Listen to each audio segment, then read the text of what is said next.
మొదటి సమూయేలు గ్రంథము 23వ అధ్యాయము. అయితే దావీదు అరణ్యములోని కొండస్థలముల యందును జీఫు అను అరణ్యమున ఒక పర్వతమందును నివాసము చేయుచుండెను. సౌలు అనుదినము అతని వెదికినను దేవుడు సౌలు చేతికి అతని నప్పగించలేదు. తన ప్రాణము తీయుటకై సౌలు బయలుదేరనని తెలిసికొని దావీదు జీఫు అరణ్యములో ఒక వనమున దిగెను. అప్పుడు సౌలు కుమారుడైన యోనాతాను లేచి వనములోనున్న దావీదునొద్దకు వచ్చి, నా తండ్రి అయిన సౌలు నిన్ను పట్టుకొనజాలడు, నీవు భయపడవద్దు. నీవు ఇశ్రాయేలీయులకు రాజువగుదువు, నేను నీకు సహకారినౌదును. ఇది నా తండ్రి అయిన సౌలునకు తెలిసియున్నదని అతనితో చెప్పి దేవుని బట్టి అతని బలపరచెను. వీరిద్దరూ యెహోవా సన్నిధిన నిబంధన చేసుకొనిన తరువాత దావీదు వనములో నిలిచెను. యోనాతాను తన ఇంటికి తిరిగి వెళ్ళెను.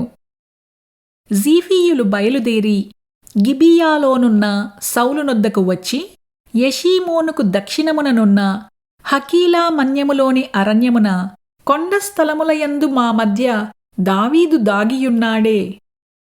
రాజా, నీ మనోభీష్టమంతటి చొప్పున దిగిరమ్ము.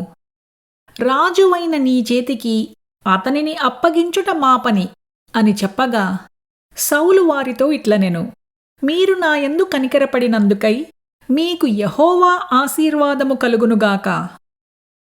మీరు పోయి అతడు ఉండు స్థలము ఏదైనది, అతనిని చూచినవాడు ఎవడైనది నిశ్చయముగా తెలుసుకొనిడి.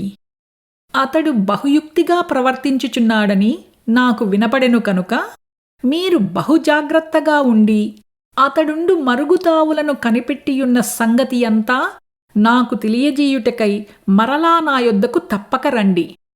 అప్పుడు నేను మీతో కూడా వత్తును.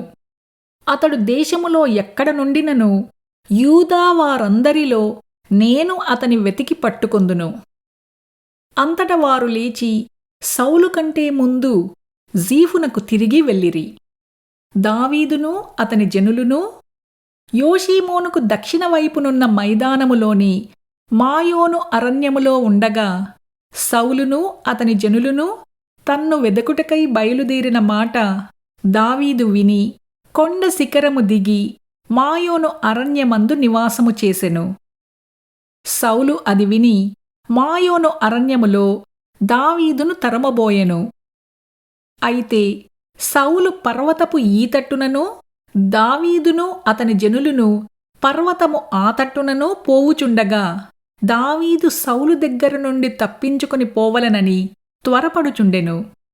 సౌలును అతని జనులును దావీదును అతని జనులను పట్టుకొనవలనని వారిని చుట్టుకొనుచుండిరి.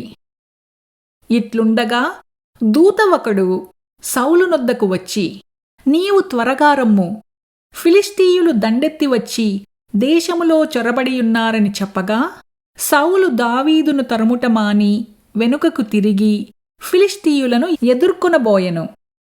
కాబట్టి సెలహమ్మెలెకోతు అని ఆ స్థలమునకు పేరు పెట్టబడెను. తరువాత దావీదు అక్కడ నుండి పోయి ఎన్గేడీకి వచ్చి కొండస్థలములలో నివాసము చేయుచుండెను.